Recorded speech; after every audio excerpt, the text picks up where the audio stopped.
ಸರ್ವಮಂಗಲಮಾಂಗಲ್ಯೆ ಶಿವೆ ಸರ್ವಾರ್ಥಸಾಧಿಕೆ ಶರಣ್ಯೆ ತ್ರ್ಯಂಬಕೆ ಗೌರಿ ನಾರಾಯಣಿ ನಮೋಸ್ತುತೆ ನಮಶ್ಚಂಡಿಕಾಯೈ ಶ್ರೀ ಗುರುಭ್ಯೋ ನಮಃ. Vishwavani TV special YouTube ವಾಹಿನಿಯ ಪ್ರೇಕ್ಷಕರಿಗೆ ಮತ್ತು ವೀಕ್ಷಕರಿಗೆ ನಮಸ್ಕಾರ. ಪ್ರತಿ ತಿಂಗಳುಗಳಂತೆ ಜೂನ್ ತಿಂಗಳಲ್ಲಿ ಮೇಷರಾಶಿಯವರ ಒಂದು ಭವಿಷ್ಯ ಯಾವ ರೀತಿಯಾಗಿ ಇರುತ್ತೆ, ಮೇಷರಾಶಿಯವರಿಗೆ ಈ ತಿಂಗಳಲ್ಲಿ ಏನು ಲಾಭ ನಷ್ಟ, ಸುಖ ದುಃಖ, ಅಭಿವೃದ್ಧಿ ಅವನತಿ ಇವೆಲ್ಲವೂ ಕೂಡ ನಾವು ನೋಡುವುದಕ್ಕೆ ಸಾಧ್ಯ ಅನ್ನತಕ್ಕಂಥದ್ದನ್ನು ಇಲ್ಲಿ ಪ್ರಮುಖವಾಗಿ ಗಮನಿಸಬೇಕು. ಜೊತೆಯಲ್ಲಿ ಈ ತಿಂಗಳಲ್ಲಿ ಜೂನ್ ತಿಂಗಳಲ್ಲಿ ಇರತಕ್ಕಂತಹ ಪ್ರಮುಖವಾದಂತಹ ಬದಲಾವಣೆ ಅಂದರೆ ಜೂನ್ ತಿಂಗಳ ಮೊದಲನೇ ದಿವಸವೇ ಪ್ರಮುಖ ಗ್ರಹವಾಗಿರತಕ್ಕಂತಹ ಗುರುಗ್ರಹ ಅವನು ತನ್ನ ರಾಶಿಯನ್ನು ಬದಲಾಯಿಸ್ತಕ್ಕಂಥದ್ದು. ಪ್ರತಿಯೊಂದು ರಾಶಿಯವರು ಕೂಡ ಇದು ಪ್ರಮುಖವಾದಂತಹ ಅಂಶ. ಪ್ರತಿಯೊಂದು ರಾಶಿಯವರಿಗೆ, ಪ್ರತಿಯೊಂದು ವ್ಯಕ್ತಿಗಳಿಗೂ ಕೂಡ ಈ ಗುರುಬಲವನ್ನು ಎಲ್ಲರೂ ನಿರೀಕ್ಷೆ ಮಾಡ್ತಾ ಇರ್ತಾರೆ. ಗುರುಬಲ ಅಂತ. ಯಾಕೆಂದರೆ ಗುರುಬಲ ಇದ್ದರೆ ಧನಕಾರಕ. ಅವನು ಧನಕಾರಕ ಅಂದರೆ ಆರ್ಥಿಕವಾದಂತಹ ಒಂದು ಬಲಿಷ್ಠತೆಯನ್ನು ಕೊಡ್ತಾರೆ. ಹಣಕಾಸನ್ನು ಸುಸ್ಥಿತಿಗೆ ತರತಕ್ಕಂಥವನು ಅವನೇ. ಜೊತೆಯಲ್ಲಿ ಕರ್ಮಕಾರಕ, ನಾವು ಮಾಡತಕ್ಕಂತಹ ಕೆಲಸಕ್ಕೆ ಅವನು ವಿಶೇಷವಾದಂತಹ ಶಕ್ತಿಯನ್ನು ಕೊಡ್ತಾನೆ, ಆ ಕೆಲಸದಲ್ಲಿ ಅಭಿವೃದ್ಧಿಯನ್ನು ಕೊಡ್ತಾನೆ. ಜೊತೆಯಲ್ಲಿ ಕುಟುಂಬ ಸ್ಥಾನಕ್ಕೆ ಕೂಡ ಅವನು ವಿಶೇಷವಾಗಿ, ಒಂದು ಕುಟುಂಬ ಅಂತಂದ ಕುಟುಂಬದಲ್ಲಿ ನೆಮ್ಮದಿ ಬೇಕು, ನೆಮ್ಮದಿಯನ್ನು ಕೊಡತಕ್ಕಂಥವನು ಅವನೇ. ಜೊತೆಯಲ್ಲಿ ಒಂದು ವಿಶೇಷವಾಗಿ ಸಂತಾನಕಾರಕ, ವೈವಾಹಿಕವಾದಂತಹ ಸುಖ, ಹೀಗೆ ಪ್ರತಿಯೊಂದು ವಿಷಯದಲ್ಲಿಯೂ ಕೂಡ ಆ ಗುರುವಿನ ಒಂದು ಪ್ರಭಾವ ಇರುವುದರಿಂದ, 9 ಗ್ರಹಗಳಲ್ಲಿ ಗುರು ಪ್ರಧಾನವಾದಂತಹ ಗ್ರಹ ಆಗಿರುವುದರಿಂದ ಮೇಷರಾಶಿಯವರಿಗೆ ಈ ಗುರುವಿನ ಒಂದು ಬದಲಾವಣೆಯಿಂದ, ಅಂದರೆ ಮೇಷರಾಶಿಯವರಿಗೆ 3ನೇ ಸ್ಥಾನವಾದಂಥ ಮಿಥುನ ರಾಶಿಯಿಂದ 4ನೇ ಸ್ಥಾನವಾದಂತಹ ಕರ್ಕಾಟಕ ರಾಶಿಗೆ ಹೋಗ್ತಾನೆ.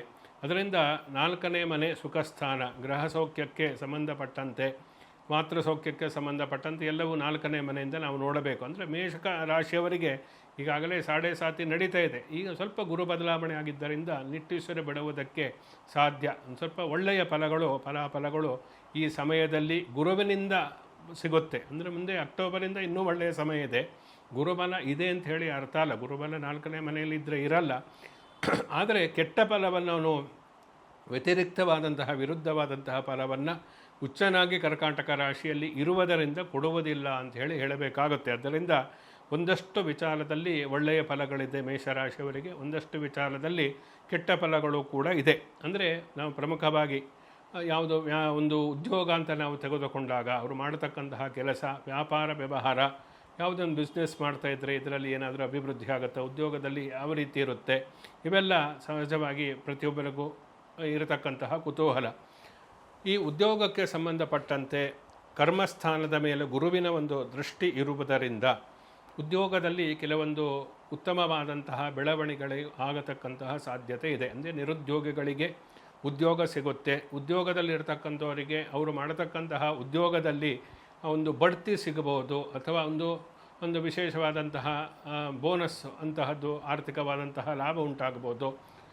ಇಂತಹದ್ದೆಲ್ಲ ಉದ್ಯೋಗದಲ್ಲಿ, ಅಂದರೆ ಖಾಸಗಿ ಕ್ಷೇತ್ರದಲ್ಲಿ ಕೆಲಸವನ್ನು ಮಾಡತಕ್ಕಂಥವರಿಗೆ ಉಂಟಾಗುತ್ತೆ. ಇನ್ನು ಸ್ವಂತ ಉದ್ಯೋಗ ಮಾಡ್ತಾ ಇರ್ತಾರೆ, ವ್ಯಾಪಾರದಲ್ಲಿ ಒಂದು ನಿರೀಕ್ಷಿತವಾದಂತಹ ಬೆಳವಣಿಗೆ ಆಗುತ್ತೆ. ಏಕೆಂದರೆ ಜೊತೆಯಲ್ಲಿ ಶನಿ 7.5 ನಡೀತಾ ಇದ್ದರೂ ಕೂಡ ಗುರುವಿನ ದೃಷ್ಟಿ 12ನೇ ಮನೆಯಲ್ಲೂ ಕೂಡ ಇರುತ್ತೆ, ವಿಶೇಷ ದೃಷ್ಟಿ. ಅಂದರೆ 9ನೇ ದೃಷ್ಟಿಯಿಂದ ನೋಡ್ತಾ ಇರ್ತಾನೆ. ಆದ್ದರಿಂದ ಶನಿಯ ಒಂದು ದುಷ್ಪರಿಣಾಮವನ್ನು ಆದಷ್ಟು ಗುರುವಿನ ದೃಷ್ಟಿ ಆ ಮೇಷರಾಶಿಯವರಿಗೆ ಕಡಿಮೆಯನ್ನು ಮಾಡುತ್ತೆ. ಆದ್ದರಿಂದ ಈ ಒಂದು ವಿಷಯದಲ್ಲಿ ಕೂಡ ಒಳ್ಳೆಯ ಒಂದು ಬೆಳವಣಿಗೆ ಇದೆ ಅಂತ ಹೇಳಬಹುದು. ಕೆಲಸಕ್ಕೆ, ಉದ್ಯೋಗಕ್ಕೆ, ಕಾರ್ಯಕ್ಷೇತ್ರಕ್ಕೆ ಸಂಬಂಧಪಟ್ಟಂತೆ ಕೆಲವೊಂದು ಅಭಿವೃದ್ಧಿ, ಯಶಸ್ಸನ್ನು ಕಾಣುವುದಕ್ಕೆ ಸಾಧ್ಯ.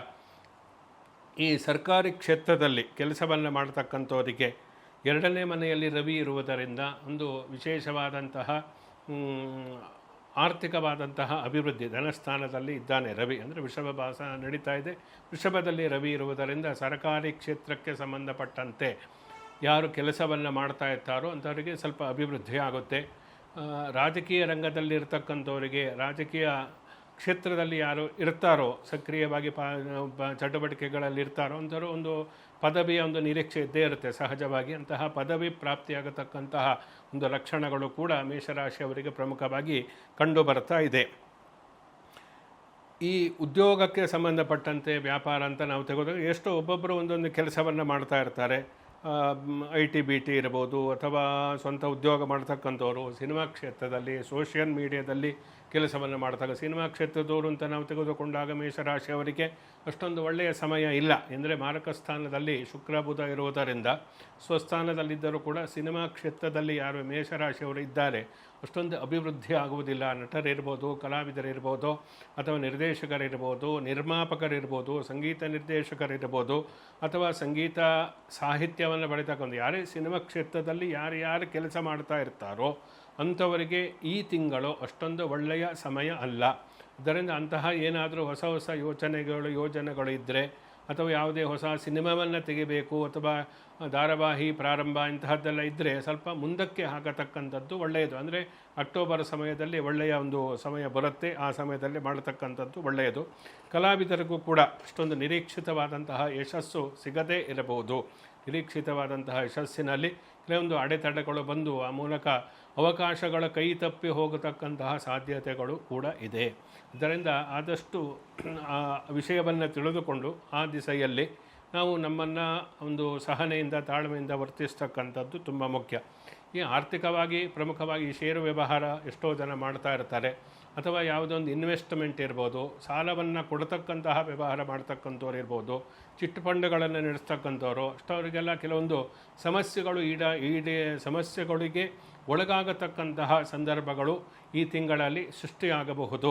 ಆದ್ದರಿಂದ ಅಂತಹ ವ್ಯವಹಾರವನ್ನು ಯಾರು ಮಾಡ್ತಾ ಇರ್ತೀರೋ ಅಂಥವರು ಸ್ವಲ್ಪ ಎಚ್ಚರಿಕೆಯಿಂದ ವ್ಯವಹಾರವನ್ನು ಮಾಡತಕ್ಕಂಥದ್ದು ಒಳ್ಳೆಯದು. ಇನ್ನು ಒಂದು ರೆಸ್ಟೋರೆಂಟ್ಗಳಿಗೆ ಅಥವಾ ಬಾರ್ ರೆಸ್ಟೋರೆಂಟ್ ನಡೆಸ್ತಕ್ಕಂಥವ್ರು ಇರ್ತಾರೆ, ಇಂಥವರಿಗೆಲ್ಲ ಕೆಲವೊಂದು 12ನೇ ಮನೆಯಲ್ಲಿ ಶನಿಯ ಮೇಲೆ ಗುರುವಿನ ದೃಷ್ಟಿ ಬೀಳ್ತಾ ಇರುವುದರಿಂದ ಒಂದು ಒಳ್ಳೆಯ ಒಂದು ಲಾಭ ಅಂತಹ ಬಿಸ್ನೆಸ್ಸಲ್ಲಿ ಸಿಗುತ್ತೆ. ಒಂದು ಪಬ್ ಇರ್ಬೋದು, ಅಥವಾ ಇಂತಹ ಯಾವುದೇ ಒಂದು ಲಕ್ಸುರಿಯಾಗಿ ನಡೆಸ್ತಕ್ಕಂತಹ ಯಾವುದೇ ವ್ಯವಹಾರ ಇದ್ದರೂ ಕೂಡ ಅದರಲ್ಲಿ ಉತ್ತಮವಾದಂತಹ ಲಾಭ ಗಳಿಕೆಯನ್ನು ಮಾಡುವುದಕ್ಕೆ ಸಾಧ್ಯ. ಯಾವುದು ನಿಷೇಧಿತ ಇರುತ್ತೆ, ಯಾವುದು ಬೇಡ ಅಂತ ನಾವು ಹೇಳ್ತೀವಿ ಅಂತಹ ವ್ಯವಹಾರಗಳು ಕೂಡ ನಡೆಯುತ್ತೆ. ಅಂತಹದ್ದೇ ಬಿಟ್ಕಾಯಿನ್ ಇರ್ಬೋದು, ಅಥವಾ ಬಾರ್ ರೆಸ್ಟೋರೆಂಟ್ ಇರ್ಬೋದು, ಇದೆಲ್ಲವೂ ಕೂಡ ಯಾರು ಒಳ್ಳೆಯದು ಅಂತ ಹೇಳಲ್ಲ, ಆದರೆ ಅದು ನಡೆಯುತ್ತೆ. ಅಂತಹ ವ್ಯವಹಾರವನ್ನು ಯಾರು ಮಾಡ್ತಾರೋ ಅಂಥವರಿಗೆ ಒಂದು ವಿಶೇಷವಾದಂತಹ ಲಾಭ, ಅದರಲ್ಲಿ ಒಂದು ಅಭಿವೃದ್ಧಿ ಆಗತಕ್ಕಂತಹ ಯಶಸ್ಸಾಗತಕ್ಕಂತಹ ಲಕ್ಷಣಗಳು ಕೂಡ ಮೇಷರಾಶಿಯ ಪ್ರಮುಖವಾಗಿ ಕಂಡು ಬರ್ತಾ ಇದೆ. ಕೇವಲ ಕೆಲವೊಂದು ಎಷ್ಟೋ ಧಾರ್ಮಿಕ ಸಂಸ್ಥೆಗಳು ಇರುತ್ತೆ, ಧಾರ್ಮಿಕ ಆಶ್ರಮಗಳು, ದೇವಸ್ಥಾನಗಳು, ಇಂತಹ ಕೆಲವೊಂದು ವಿಶೇಷವಾದ ಧಾರ್ಮಿಕ ಸಂಸ್ಥೆಯಲ್ಲಿ ಕೆಲಸ ಮಾಡತಕ್ಕಂಥವರಿಗೆ ಉತ್ತಮವಾದಂತಹ ಪ್ರಗತಿ ಇದೆ. ಪುರೋಹಿತರು, ಜೊತೆಯಲ್ಲಿ ಜ್ಯೋತಿಷ್ಯಗಳಿರ್ಬೋದು, ಅಥವಾ ಧರ್ಮ ಪ್ರವರ್ತಕರಿರ್ಬೋದು, ಧಾರ್ಮಿಕ ಪ್ರವಚನಕಾರರಿರ್ಬೋದು, ಇಂಥವರಿಗೆಲ್ಲ ಒಂದು ಉತ್ತಮವಾದಂತಹ ಸಮಯ ಈ ತಿಂಗಳು ಇರುವುದರಿಂದ ಎಷ್ಟೋ ಒಳ್ಳೆಯ ಕಾರ್ಯಗಳನ್ನು ಮಾಡತಕ್ಕಂಥದ್ದು, ಒಳ್ಳೆಯ ಕಾರ್ಯದಲ್ಲಿ ಭಾಗವಹಿಸ್ತಕ್ಕಂಥದ್ದು, ಅಂದರೆ ಧರ್ಮ ಕಾರ್ಯಗಳಲ್ಲಿ ಭಾಗವಹಿಸ್ತಕ್ಕಂತಹ ಅವಕಾಶ, ಧರ್ಮ ಕಾರ್ಯಗಳನ್ನು ಮಾಡತಕ್ಕಂತಹ ಅವಕಾಶಗಳು ಕೂಡ ಮೇಷರಾಶಿಯವರಿಗೆ ಕೂಡಿ ಬರುತ್ತೆ. ಅದರಲ್ಲೂ ಕೂಡ ಈ ಅಧಿಕ ಮಾಸ ಜೂನ್ ತಿಂಗಳ ಒಂದು 15 ದಿವಸ ಇರುವುದರಿಂದ ಅಂತಹ ಒಂದು ವಿಶೇಷವಾದಂತಹ ಪರ್ವಕಾಲ, ಇದನ್ನು ಆ ರಾಶಿಯವರು ಸದುಪಯೋಗ ಪಡಿಸಿಕೊಂಡ್ರೆ, ಅಂದರೆ ಆಚರಣೆಯನ್ನು ಮಾಡಿದರೆ ಇನ್ನೂ ವಿಶೇಷವಾದಂತಹ ಫಲವನ್ನು ಹೊಂದುವುದಕ್ಕೆ ಸಾಧ್ಯ. ಇನ್ನು ವಿದ್ಯಾರ್ಥಿಗಳ ಒಂದು ವಿಚಾರವನ್ನು ಹೇಳಿದರೆ ಮೇಷರಾಶಿಯವರಿಗೆ ಪ್ರಮುಖವಾಗಿ ವಿದ್ಯಾಭ್ಯಾಸಕ್ಕೆ ಪಂಚಮ ಸ್ಥಾನದಲ್ಲಿ ಕೇತು ಇರುವುದರಿಂದ ವಿದ್ಯಾರ್ಥಿಗಳಿಗೆ ಸಂಬಂಧಪಟ್ಟಂತೆ ಅಂದರೆ ಉನ್ನತ ವಿದ್ಯಾಭ್ಯಾಸ, ನಿರ್ದಿಷ್ಟವಾದಂತಹ ಕಾಲೇಜಿನಲ್ಲಿ ಪ್ರವೇಶ ಸಿಗಬೇಕು, ನಿರ್ದಿಷ್ಟವಾದಂತಹ ವೃತ್ತಿಪರ ಕ್ಷೇತ್ರ ಅಂದರೆ ನಿರ್ದಿಷ್ಟವಾದಂಥ ಕೋರ್ಸ್ ಸಿಗಬೇಕು, ಇದೆಲ್ಲ ಎಷ್ಟೋ ವಿದ್ಯಾರ್ಥಿಗಳಿಗೆ ಆಸೆ ಇರುತ್ತೆ. ಇದೆಲ್ಲ ಕೆಲವೊಂದು ಅಡೆತಡೆಗಳಿದೆ. ಕೇತು ಇದ್ದಾನೆ ಪಂಚಮದಲ್ಲಿ, ವಿದ್ಯಾಭ್ಯಾಸ ಸ್ಥಾನಕ್ಕೆ ಸಂಬಂಧಪಟ್ಟಂತೆ ನೀವು ಅಂದುಕೊಂಡಂತೆ ಆಗದೇ ಇರ್ಬೋದು, ನೀವು ಅಂದುಕೊಂಡಂಥ ಕಾಲೇಜಿನಲ್ಲಿ ನಿಮಗೆ ಪ್ರವೇಶ ಸಿಗದೇ ಇರ್ಬೋದು. ನಿರಾಶರಾಗಬೇಡಿ, ಯಾವುದು ಸಿಗುತ್ತೋ ಅದರಲ್ಲಿ ತೃಪ್ತಪಟ್ಟು, ಅಂದರೆ ಕಾಂಪ್ರಮೈಸ್ ಮಾಡಿಕೊಂಡು ಜೀವನವನ್ನು ನೀವು ಅಡ್ಜಸ್ಟ್ ಮಾಡಿಕೊಂಡು ಮಾಡತಕ್ಕಂಥದ್ದು ಒಳ್ಳೆಯದು. ಇಲ್ಲದೇ ಇದ್ದರೆ ಇದ್ದಂತಹ ಅವಕಾಶವು ಕೈತಪ್ಪಿ ಹೋಗತಕ್ಕಂತಹ ಸಾಧ್ಯತೆಗಳು ಇರೋದರಿಂದ ವಿದ್ಯಾರ್ಥಿಗಳು ಯೋಚನೆಯನ್ನು ಮಾಡಿ ಸರಿಯಾದ ರೀತಿಯಲ್ಲಿ ನಿರ್ಧಾರವನ್ನು ತೆಗೆದುಕೊಳ್ಳಿ. ಉನ್ನತ ವಿದ್ಯಾಭ್ಯಾಸವನ್ನು ಮಾಡತಕ್ಕಂತಹ ಒಂದು IPS IAS ಕೇಂದ್ರ ಸರ್ಕಾರದ ಒಂದು ಉದ್ಯೋಗಕ್ಕೆ ಸಂಬಂಧಪಟ್ಟಂತೆ ಯಾರು ಪ್ರಯತ್ನವನ್ನು ಮಾಡ್ತಾ ಇದ್ದೀರಾ, ಅದು ಈ ಸಮಯದಲ್ಲಿ ಪ್ರಯತ್ನ ವಿಫಲ ಆದರೂ ನಿರಾಶರಾಗಬೇಡಿ.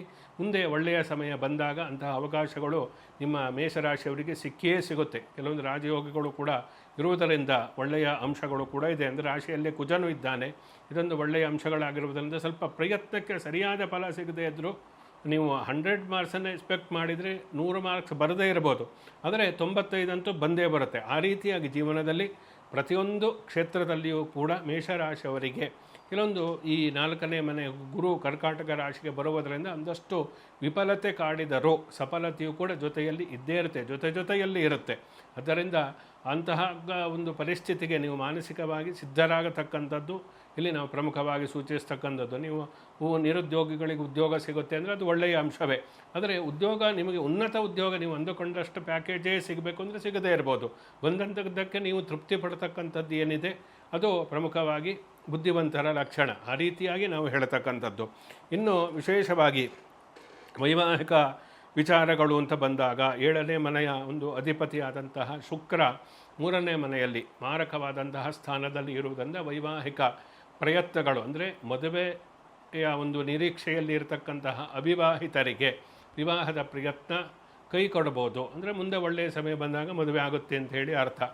ಜೊತೆಗೆ ವೈವಾಹಿಕವಾದಂತಹ ಸಮಸ್ಯೆಗಳು ಅಂದರೆ ಕೌಟುಂಬಿಕವಾದಂತಹ ಸಮಸ್ಯೆಗಳು ಜಾಸ್ತಿ ಆಗಬಹುದು. ಕುಟುಂಬದಲ್ಲಿ ಏನಾದರೂ ಸಮಸ್ಯೆಗಳಿದ್ದರೆ ಅದು ದಂಪತಿಗಳ ಜೊತೆಯಲ್ಲಿ ಮಿಸ್ಅಂಡರ್ಸ್ಟ್ಯಾಂಡಿಂಗು ಇಂತಹದ್ದೆಲ್ಲ ಇದ್ದರೆ, ಡೈವೋರ್ಸ್ ಕೇಸ್ ನಡೀತಾ ಇದ್ದರೆ ಅದೆಲ್ಲ ನಿಮ್ಮ ವಿರುದ್ಧವಾದಂತಹ ರೀತಿಯಲ್ಲಿ ಪರಿಣಾಮವನ್ನು ಬೀರ್ತಕ್ಕಂತಹ ಸಾಧ್ಯತೆಗಳು ಕೂಡ ಇರುವುದರಿಂದ ಇಂತಹ ವಿಷಯದಲ್ಲಿ ಸ್ವಲ್ಪ ಎಚ್ಚರಿಕೆಯ ಹೆಜ್ಜೆಯನ್ನು ಇಡತಕ್ಕಂಥದ್ದು ಇಲ್ಲಿ ತುಂಬ ಮುಖ್ಯ. ಅಂದರೆ ದಾಂಪತ್ಯ ಜೀವನ, ವೈವಾಹಿಕ ಸಮಸ್ಯೆಗಳು ಕಾಡತಕ್ಕಂತಹ ಒಂದು ತಿಂಗಳು.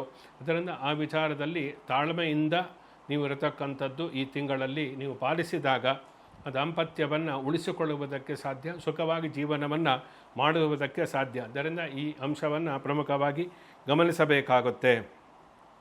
ಇನ್ನು ವಿಶೇಷವಾಗಿ ಒಂದು ಮನೆಯನ್ನು ಕೊಂಡುಕೊಳ್ಳಬೇಕು ಅಂದರೆ ಒಂದು ನಿವೇಶನ, ಎಷ್ಟೋ ಸ್ವಂತ ಸೂರನ್ನು ಹೊಂದಬೇಕು ಅಂತ ಹೇಳಿ ಆಸೆ ಇರುತ್ತೆ ಎಷ್ಟೋ ಜನಕ್ಕೆ. ಆದರೆ ಅದರ ಪ್ರಯತ್ನ ಮಾಡ್ತಾ ಇರ್ತಾರೆ. ಒಂದು ಸ್ವಂತ ಮನೆಯನ್ನು ಚಿಕ್ಕದಾಗಿ ಕಟ್ಟಿಕೊಳ್ಳಿಕ್ಕೂ ಆಗದೇ ಇರತಕ್ಕಂತಹ ಪರಿಸ್ಥಿತಿ ಎಷ್ಟೋ ಜನಕ್ಕೆ ಇದೆ. ಅದರಿಂದ ಒಂದು ಸ್ವಂತ ಪಶುಪತ್ನಿ ಸುತಾಲಯ ಋಣಾನುಬಂಧ ರೂಪೇಣ ಅಂತೇಳಿ ಹೇಳ್ತಾರೆ. ಆದ್ದರಿಂದ ಅಂಥದ್ದೆಲ್ಲ ಕೂಡಿ ಬರಬೇಕಾದರೆ ಅದು ಋಣ ಇರಬೇಕು. ಅದು ಯಾವ ಸಮಯದಲ್ಲಿ ಇರುತ್ತೆ, ಯಾವಾಗ ನಾವು ಪ್ರಯತ್ನವನ್ನು ಮಾಡಬೇಕು ಅನ್ನತಕ್ಕಂಥ ತಿಳಿದುಕೊಳ್ಳಬೇಕು. ಮೇಷರಾಶಿಗೆ ಪ್ರಮುಖವಾಗಿ ಈ ಸಮಯದಲ್ಲಿ ಒಂದು ವಿಶೇಷವಾಗಿ ಭೂಮಿಗೆ ಸಂಬಂಧಪಟ್ಟಂತಹ ವ್ಯವಹಾರವನ್ನು ಮಾಡತಕ್ಕಂಥದ್ದು ಒಳ್ಳೆಯದು. ಏಕೆಂದರೆ ಚತುರ್ಥ ಸ್ಥಾನದಲ್ಲಿ ಗುರು ಇರುವುದರಿಂದ ಭೂ ಸಂಬಂಧಿತವಾದಂತಹ ವ್ಯವಹಾರಗಳು ಏನಿದೆ ನಿಮಗೆ ಒಂದು ವಿಶೇಷವಾದಂತಹ ಫಲವನ್ನು ಕೊಡುತ್ತೆ. ಒಂದು ಸೈಟ್ ಖರೀದಿ ಮಾಡಬೇಕು ಅಂದರೆ ನಿಮಗೆ ಸರಿಯಾದಂತಹ ಒಂದು ನಿಮ್ಮ ಆಸೆಗೆ, ನಿಮ್ಮ ಕನಸಿಗೆ ಅನುಕೂಲವಾದಂತಹ ಸೈಟ್ ಸಿಗ್ಬೋದು, ಮನೆಯನ್ನು ಮಾಡ್ತೀರಾ. ಜೊತೆಯಲ್ಲಿ ಒಂದು ವಿಶೇಷವಾಗಿ ಒಂದು ಪ್ಲಾಟನ್ನು ಕೊಂಡುಕೊಳ್ಳಬೇಕು ಅಂತಕ್ಕಂಥದ್ದು ಎಷ್ಟೋ ಜನಕ್ಕಿರುತ್ತೆ. ಇಂಡಿಪೆಂಡೆಂಟ್ ಹೌಸ್, ಸ್ವಂತ ಮನೆಯನ್ನು ಅಂದರೆ ಅಂತಹ ಮನೆಯನ್ನು ನೀವು ಕೊಂಡುಕೊಳ್ಳಬೇಕು ಅಥವಾ ಕಟ್ಟಬೇಕು ಅಂತ ಪ್ರಯತ್ನದಲ್ಲಿದ್ದರೆ ಅದೆಲ್ಲ ನಿಮಗೆ ಫಲವನ್ನು ಕೊಡತಕ್ಕಂತಹ ತಿಂಗಳು ಈ ತಿಂಗಳು. ಅದರಿಂದ ಒಂದು ಗೃಹ ನಿರ್ಮಾಣವನ್ನು ಮಾಡತಕ್ಕಂಥದ್ದೇ ಪ್ರಾರಂಭ ಮಾಡುವುದು ಒಂದು ಪ್ರಾರಂಭ ಆಗಬಹುದು. ಅಂದರೆ ಆರ್ಥಿಕ ಸಮಸ್ಯೆಗಳು ಏನಿದ್ದರೆ ಅದು ನಿವಾರಣೆಯಾಗಿ ಮನೆಯನ್ನು ಕಟ್ಟಿ ಮುಗಿಸ್ತಕ್ಕಂತಹ ಒಂದು ವಿಶೇಷವಾದಂತಹ ಯೋಗವು ಕೂಡ ಮೇಷರಾಶಿಯವರಿಗೆ ಚತುರ್ಥದಲ್ಲಿರತಕ್ಕಂತಹ ಗುರುವಿನ ಒಂದು ಅನುಗ್ರಹದಿಂದ ಉಂಟಾಗುತ್ತೆ ಅನ್ನತಕ್ಕಂಥ ಪ್ರಮುಖವಾದಂತಹ ಅಂಶ. ರಿಯಲ್ ಎಸ್ಟೇಟ್ ವ್ಯವಹಾರವನ್ನು ಯಾರು ಮಾಡ್ತಾ ಇರ್ತಾರೋ ಅವರಿಗೂ ಕೂಡ ಒಂದು ವಿಶೇಷವಾದಂತಹ ಹಣ ಗಳಿಕೆ, ಅದರಲ್ಲಿ ಅಭಿವೃದ್ಧಿಯನ್ನು ಆಗತಕ್ಕಂತಹ ಒಂದು ವಿಶೇಷವಾದಂತಹ ಸಂದರ್ಭ. ಕೃಷಿ ಭೂಮಿಯನ್ನು ಖರೀದಿ ಮಾಡೋದಕ್ಕೆ ಒಳ್ಳೆಯ ಸಮಯ. ಕೃಷಿಕರು ಯಾರು ಇದ್ದಾರೆ ಅವರಿಗೂ ಕೂಡ ಒಂದು ವಿಶೇಷ ಬೆಳೆ ಬಿತ್ತತಕ್ಕಂಥದ್ದು ಏನು ಬರೋದು, ಅಂತಹ ಬೇಸಾಯಗಾರರು ಯಾವುದೇ ಕ್ಷೇತ್ರದಲ್ಲಿರ್ಬೋದು, ಜೋಳ ಇರ್ಬೋದು, ಭತ್ತ ಇರ್ಬೋದು, ಅಥವಾ ರೇಷ್ಮೆ ಕೃಷಿ ಇರ್ಬೋದು, ಅಡಿಕೆ ಇರ್ಬೋದು, ತೆಂಗು ಇರ್ಬೋದು, ಯಾವುದೇ ಕೃಷಿ ಇರ್ಬೋದು, ಅಂತಹ ಕೃಷಿಯನ್ನು ಯಾರು ಕೃಷಿಕರಿದ್ದಾರೆ ಅವರಿಗೆ ಈ ತಿಂಗಳು ಒಂದು ಉತ್ತಮವಾದಂತಹ ಲಾಭವನ್ನು ತಂದುಕೊಡ್ತಕ್ಕಂತಹ ಒಂದು ಮಾಸ ಅಂಥೇಳಿ ಹೇಳ್ಬೋದು ಜೂನ್ ತಿಂಗಳು. ಆದ್ದರಿಂದ ಆ ದಿಸೆಯಲ್ಲಿ ರೈತರಿಗೆ ಒಂದು ಒಳ್ಳೆಯ ಸುದ್ದಿಗೆ. ಜೊತೆಯಲ್ಲಿ ಈ ಧಾರ್ಮಿಕ ಕ್ಷೇತ್ರಕ್ಕೆ ಸಂಬಂಧಪಟ್ಟಂತೆ ಕೆಲವೊಂದು ಧಾರ್ಮಿಕ ಮುಖಂಡರು ಅನಾವಶ್ಯಕವಾದಂತಹ ಕೆಲವೊಂದು ಸಮಸ್ಯೆಗಳಲ್ಲಿ ಸಿಲುಕಿ ಹಾಕಿಕೊಳ್ಳತಕ್ಕಂತಹ ಆರೋಪಗಳಲ್ಲಿ ಸಿಲುಕಿ ಹಾಕಿಕೊಳ್ಳುವ ಸಂದರ್ಭಗಳು ಬರಬಹುದು. ಧಾರ್ಮಿಕ ಮುಖಂಡರು ಅಂತ ಏನು ಇದ್ದಾರೆ ಸ್ವಲ್ಪ ಎಚ್ಚರಿಕೆಯಿಂದ ಇರತಕ್ಕಂಥದ್ದು ಒಳ್ಳೆಯದು. ನೀವು ಮಾಡದೇ ಇರತಕ್ಕಂತಹ ತಪ್ಪಿಗೆ ನೀವು ಕಷ್ಟ ಅನುಭವಿಸ್ತಕ್ಕಂತಹ ಸಮಸ್ಯೆಯ ಸುಳಿಯಲ್ಲಿ ಸಿಲುಕಿ ಹಾಕಿಕೊಳ್ಳತಕ್ಕಂತಹ ಸಂದರ್ಭಗಳು ಕೂಡ ಬರುವುದರಿಂದ ಮೇಷರಾಶಿಯವರು ಆದಷ್ಟು ಸಮಾಧಾನದಿಂದ ತಾಳ್ಮೆಯಿಂದ ಎಚ್ಚರಿಕೆಯಿಂದ ಇರತಕ್ಕಂಥದ್ದು ತುಂಬ ಮುಖ್ಯ. ಜೊತೆಯಲ್ಲಿ ಸುಬ್ರಹ್ಮಣ್ಯನ ಒಂದು ಆರಾಧನೆ, ನಾಗ ಪೂಜೆಯನ್ನು ಮಾಡತಕ್ಕಂಥದ್ದು, ಕುಜಮಂತ್ರವನ್ನು, ಶನಿ ಮಂತ್ರವನ್ನು ವಿಶೇಷವಾಗಿ ಪ್ರತಿನಿತ್ಯವೂ ಪಠಿಸ್ತಕ್ಕಂಥದ್ದು ಮೇಷರಾಶಿಯವರಿಗೆ ಇನ್ನೂ ಉತ್ತಮ ಫಲವನ್ನು ಕೊಡುವುದಕ್ಕೆ ಸಾಧ್ಯ ಆಗುತ್ತೆ. ಶುಭಮಸ್ತು, ಸಮಸ್ತ ಸನ್ಮಂಗಳಾದಿ ಭವಂತು.